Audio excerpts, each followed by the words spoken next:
Salam sejahtera, terima kasih karena bersama dengan saya di Nazilin Unity Channel. Isu tentang kali ini memang panas. Taqiyuddin tak tuduh Anwar homoseksual tapi video diedit, kata PAS. Apa cerita? Sehingga isu ini panas diulang semula. Setiausaha Agung PAS Taqiyuddin Hasan tidak pernah membangkitkan isu homoseksual terhadap Perdana Menteri Anwar Ibrahim, kata parti itu. Sebaliknya, kata pengarah Jabatan Penerangannya, Nazir Helmi, rakaman ceramah Taqiyuddin sempena pilihan raya kecil PRK Kuala Kubu Baru sebelum ini dikerat pendek, disunting dan dimanipulasi dengan niat jahat. Katanya, hasil akhirnya tidak menggambarkan konteks keseluruhan yang hendak disampaikan. Ada netizen menjawab menyelar jawaban daripada PAS ini dengan katanya PAS dah banyak kali cakap dulu baru minta maaf. Sudah cakap, sudah fitnah baru minta maaf. Kata netizen itu sudah sikap PAS, kata mereka lagi. Tapi sejauh mana kebenaran PAS mengatakan ini, yaitu video yang telah didakwa menghina Anwar Ibrahim dengan isu homoseksual, benar atau tidak? Karena kata PAS, video itu diedit dan mudah saja untuk mengetahuinya. Tunjukkan video asal. Mana video asal yang dikatakan video itu telah diedit? Kenapa susah-susah hati? Kenapa susah-susah nak terangkan? Kan lebih mudah serahkan video asal. Serahkan video asal yang dikatakan telah pun diedit itu. Maka dengan itu percayalah orang bahawa video itu sekadar diedit, dikerat, dipotong, disunting dan dimanipulasikan dengan niat jahat. Dan kalau benar video itu telah disunting, pastinya kita akan tahu apa gambaran keseluruhan cerita video asal itu bagi menggambarkan konteks keseluruhan yang hendak disampaikan oleh Taqiyuddin. Terdahulu tersebar video ringkas di TikTok yang menunjukkan Taqiyuddin mendakwa Anwar sebagai pengamal homoseksual tegar. Nazir berkata penelitian mereka mendapati Taqiyuddin hanya mengulangi apa yang disebut oleh Ketua Pembangkang Hamzah Zainuddin berkenan pembelaan terhadap Anwar akibat dakwaan portal Itali Agenzia Nova. Ketahuilah, ulasan yang disampaikan adalah berbentuk persoalan apabila pihak yang amat berhormat Perdana Menteri ke-10 belum lagi mengambil sebarang tindakan. Sedangkan nama baik seorang Perdana Menteri wajar dibersihkan jika ia adalah sebuah fitnah yang nyata. Itulah kandungan sebenar dalam ucapan penuh tanpa disunting dan ternyata ia amat berbeza dengan fitnah yang sedang berlegar, seolah pemimpin PAS membuat kenyataan berkenan tabiat seksual yang ternyata dilarang dalam Islam, katanya. Menjawab tuduhan itu, Anwar pada Disember 2022 menyindir Hamzah sebagai belum mendapat tarbiyah didikan daripada Presiden PAS, Abdul Hadi Awang.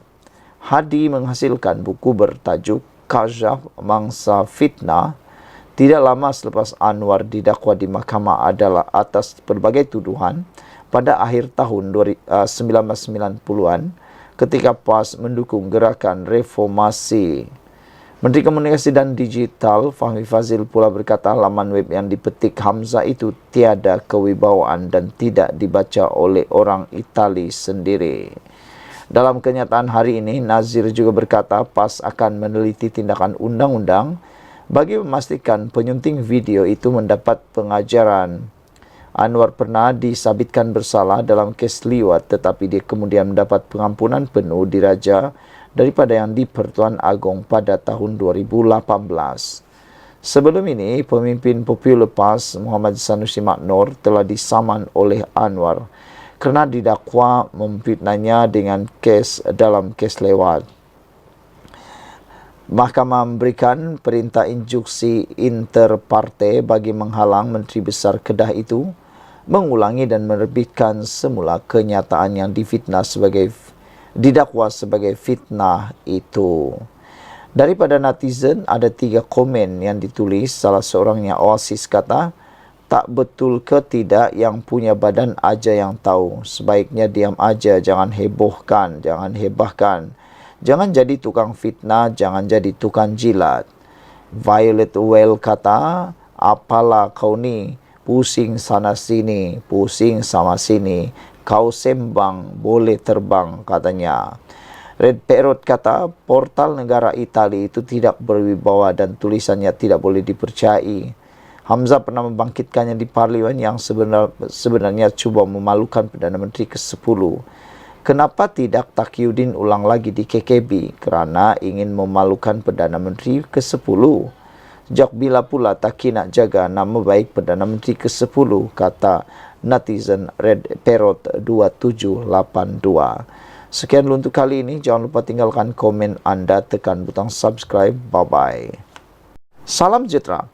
SPRM siasat 10 projek pembinaan Telaga Jejari lebih RM300 juta disahkan oleh Azam Baki. Saudara-saudara sekalian, jumlah 300 juta ringgit untuk membina Telaga Jejari ini memanglah satu jumlah yang agak melampau sekiranya betul berlaku penyelewengan. 300 juta itu bukan jumlah yang kecil. Ianya jumlah yang cukup besar untuk membantu rakyat mendapatkan bekalan air melalui Telaga Jejari. Tapi apa sudah jadi sehingga 10 projek pembinaan Telaga Jejari ini tiba-tiba disiasat oleh SPRM? SPRM membuat siasatan terhadap 28 Telaga Jejari yang dibina menerusi program Pembinaan Telaga Jejari atau HCW. Ia membabitkan 10 projek pembinaan serta membaik pulih loji rawatan air dianggarkan berjumlah lebih 300 juta ringgit yang dibina Air Kelantan Sdn Berhad kerana gagal berfungsi bagi membekalkan air kepada penduduk. Ketua Pesuruhjaya Suruhanjaya Pencegahan Rasuah Malaysia SPRM Tan Sri Azam Baki berkata, projek berkenaan dibina antara tahun 2008 hingga 2015. Beliau berkata susulan itu 4 lelaki ditahan bagi membantu siasatan terhadap pembinaan HCW di Kelantan kerana gagal berfungsi bagi membekalkan air kepada penduduk. HCW berkenaan sepatutnya berfungsi untuk membekalkan air mentah kepada LRA sebelum disalurkan kepada pengguna. Pembinaan HCW berlainan kapasiti ini adalah alternatif untuk mengatasi masalah air di negeri itu terutama pada musim kemarau. Tetapi sebahagian besar telaga yang dibina ini gagal menghasilkan kuantiti air pada tahap optimum, katanya ketika dihubungi hari ini. Beliau berkata siasatan awal yang dijalankan dipercayai terdapat pegawai AKSB yang menerima wang rasuah daripada syarikat konsultan yang dilantik dalam projek pembinaan telaga air terbabit. SPRM juga percaya bahawa terdapat manipulasi membabitkan proses kelulusan projek ini pada tahun 2015. Oleh kerana telaga air yang dibina ini tidak dapat dimanfaatkan penggunaannya, ia menyebabkan kerugian dan siasatan SPRM juga akan cuba mengenal pasti jumlah sebenar kerugian yang dialami termasuk jumlah wang rasuah yang terbabit, katanya lagi. Beliau berkata isu kegagalan Telaga Jejari untuk membekal air kepada LRA itu pernah didedah dan ditegur oleh Ketua Audit Negara menerusi laporan Ketua Audit Negara 2015. LKAN 2015 mendedahkan bahawa sebanyak 8 LRA yang diaudit pada ketika itu dan hasilnya 4 LRA iaitu LRA Pintu Gang, Wakaf Bunut, Wakaf Bahru dan Cica yang mempunyai telaga jejari tidak berfungsi dengan sempurna. Walaupun isu itu sudah didedahkan dan ditegur Ketua Audit Negara, masalah ini masih tetap berulang, katanya lagi. Menurutnya, siasatan yang dijalankan SPRM juga adalah berdasarkan rungutan. Selain aduan pengguna di negeri itu berhubung masalah air yang mereka hadapi. Beliau berkata siasatan dijalankan juga mendapati terdapat HCW yang gagal berfungsi dan ditutup atas pelbagai faktor sekaligus menyebabkan objektif pembinaannya bagi memastikan pengguna memperoleh bekalan air yang mencukupi terutama pada musim kemarau gagal dicapai. Sekian untuk kali ini. Jangan lupa tinggalkan komen Anda, tekan butang subscribe. SPRM Siasat 10 projek pembinaan telaga jejari lebih RM 300 juta. Kita jumpa lagi. Salam sejahtera, terima kasih karena bersama dengan saya di Nazilin Unity Channel. Ini satu lagi kejutan, kes-kes berkaitan dengan penyalahgunaan kuasa, penyelewengan, dan rasuah. Kali ini menggemparkan kita karena ia berlaku di sebuah kerajaan negeri yang dipimpin oleh PAS. Hari ini kita dikabarkan bekas pegawai ditahan kes rasuah telaga jejari. Ini respon kerajaan Kelantan. 4 lelaki termasuk pegawai kanan syarikat air di Kelantan dilapor telah ditahan SPRM berhubung kes rasuah pembinaan telaga jejari yang gagal berfungsi untuk membekalkan air kepada penduduk. Susulan itu, kerajaan Kelantan hari ini memaklumkan akan memberi kerjasama penuh kepada agensi tersebut. Timbalan Menteri Besar Kelantan, Datuk Mohamed Fadli Hassan berkata, kerajaan Kelantan tidak akan mengganggu proses siasatan yang sedang berjalan. Saya menyerahkan kes berkenaan kepada SPRM untuk menyiasat kes ini seadil-adilnya. Kerajaan Kelantan juga ingin menasihatkan orang ramai agar tidak membuat sebarang spekulasi berhubung kes berkenaan, katanya memetik laporan bernama hari ini. Sementara itu, pengerusi jawatan kuasa kerja air, infrastruktur air dan pembangunan luar bandar negeri, Datuk Dr. Izzani Hussein berkata, SPRM harus menyiasat kes berkenaan secara profesional dan telus.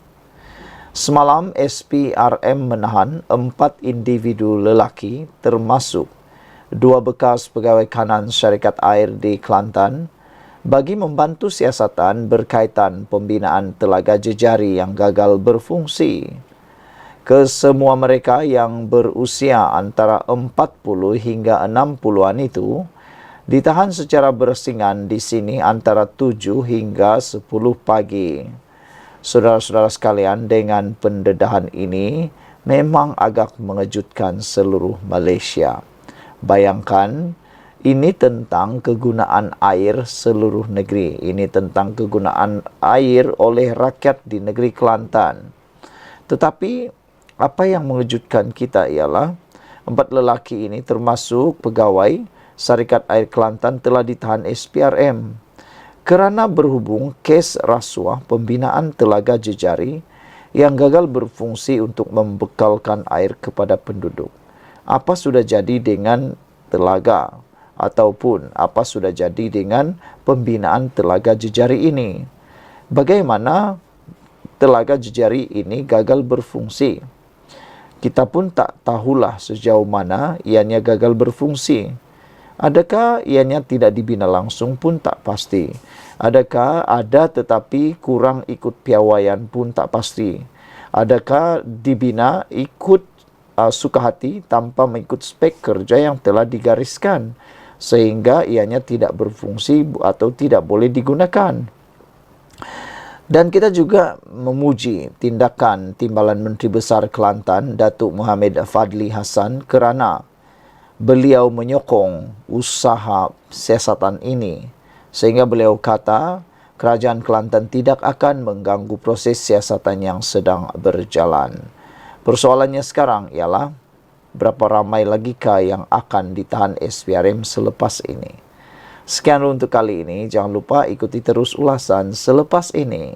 Salam sejahtera, terima kasih karena bersama dengan saya di Nazilin Unity Channel. Hari ini kita dikejutkan dengan laporan SPRM sekali lagi menahan jerung-jerung besar.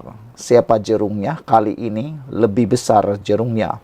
Bukan melibatkan 100.000, bukan melibatkan 600.000, bukan juga melibatkan 1 juta, bukan juga 100 juta. Berapa? Jumlahnya sangat besar, yaitu apabila ia melibatkan 1,2 bilion.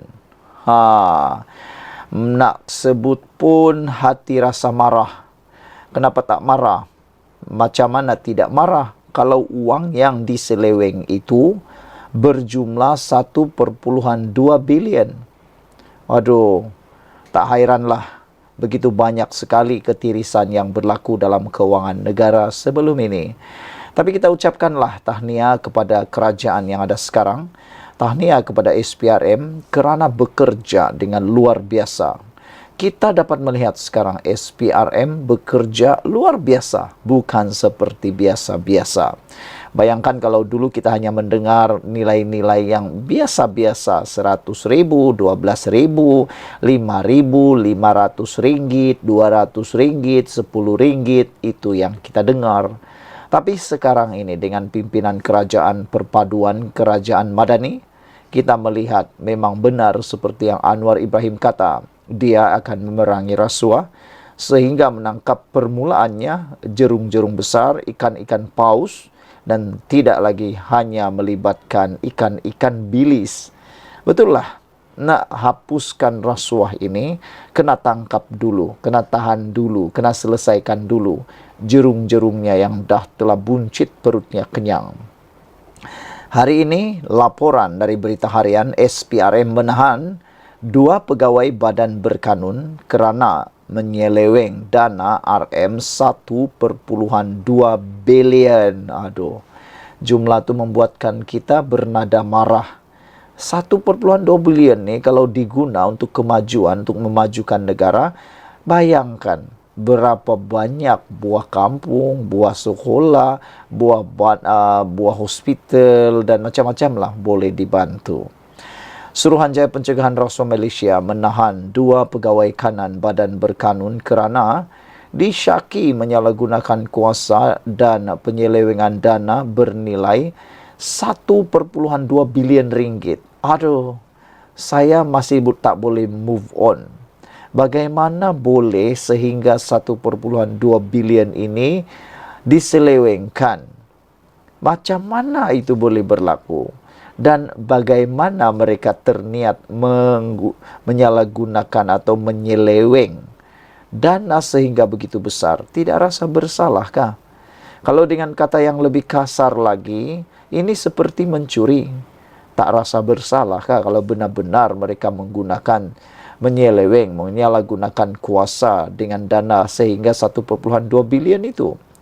Difahamkan penyelewengan dana itu membabitkan peruntukan pinjaman daripada Kementerian Kewangan bagi projek pembangunan. Menurut sumber, kedua-dua suspek berusia 50-an itu disyaki menyalahgunakan dana peruntukan pinjaman daripada kerajaan dengan memindahkan sebahagian pinjaman wang yang diterima daripada Kementerian Kewangan. Katanya, wang terbabit dipindahkan kepada syarikat kontraktor dan perunding yang tidak berkaitan dalam kos pembangunan seperti dinyatakan dalam permohonan peruntukan pinjaman kerajaan. Penyelewengan peruntukan ini amat serius memandangkan ia membabitkan dana daripada kerajaan Malaysia, katanya. Kedua-dua suspek ini direman 4 hari sehingga Sabtu ini dengan perintah itu dikeluarkan oleh Magistrate Erza Zulaika. Sementara itu, Pengarah Bahagian Siasatan SPRM Datuk Seri Hisamuddin Hashim ketika dihubungi mengesahkan penahanan reman terhadap suspek.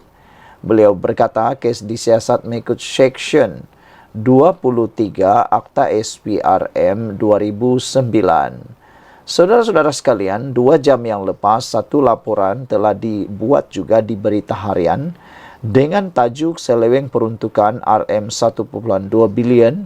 Rupa-rupanya yang ditahan ini ialah CEO. Suruhanjaya Pencegahan Rasuah Malaysia menahan seorang bekas ketua pegawai eksekutif sebuah badan berkanun selepas disyaki terbabit dalam salah guna dan penyelewengan dana bernilai 1.2 bilion. Penahanan itu menjadikan 3 suspek ditahan SPRM sehingga kini berhubung siasatan kes penyelewengan itu. Sumber berkata suspek terbabit ditahan kira-kira jam 8 malam tadi ketika hadir memberi keterangan di Ibu Pejabat SPRM. Suspek dipercayai melakukan perbuatan terbabit antara tahun 2019 hingga 2021 dan menyalahgunakan dana peruntukan pinjaman membabitkan projek pembangunan di sekitar ibu negara. Suspek dipercayai menyalahgunakan dana peruntukan pinjaman dengan memindahkan sebahagian pinjaman wang yang diterima dari Kementerian Keuangan kepada syarikat kontraktor serta perunding yang tidak berkaitan dalam kos pembangunan seperti yang dinyatakan dalam permohonan peruntukan pinjaman kerajaan, katanya. Saudara-saudara sekalian, yang mengejutkan kita ialah tempo kes ini berlaku, yaitu berlaku sekitar tahun 2019 hingga tahun 2021. Yang pastinya pada waktu itu bukan Anwar Ibrahim yang Perdana Menteri, bukan Anwar Ibrahim yang memimpin negara ini. Jadi siapakah yang bertanggung jawab pada waktu era tahun 2019 hingga tahun 2021 itu? Siapakah yang bertanggung jawab? Siapa yang sebenarnya tahu tentang isu ini? Kerajaan apa pada waktu itu? Katanya suspek sudah dibawa ke Mahkamah Magistrate Putrajaya pagi tadi dan dikenakan perintah reman selama 2 hari sehingga esok. Berita Harian semalam melaporkan SPRM menahan 2 pegawai kanan badan berkanun kerana disyaki menyalahgunakan kuasa dan penyelewengan dana bernilai RM1.2 bilion. Penyelewengan dana itu membabitkan peruntukan pinjaman daripada Kementerian Keuangan bagi projek pembangunan dan kedua-dua suspek kini telah direman 4 hari sehingga Sabtu ini.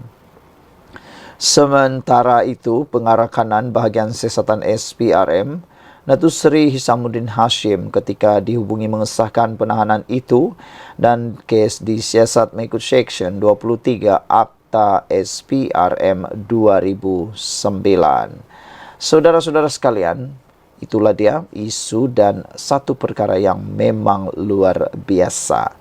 Dana 1.2 bilion bukan satu jumlah yang kecil. Sekian dulu untuk kali ini. Jangan lupa tinggalkan komen Anda, tekan butang subscribe. Kita jumpa lagi. Bye-bye.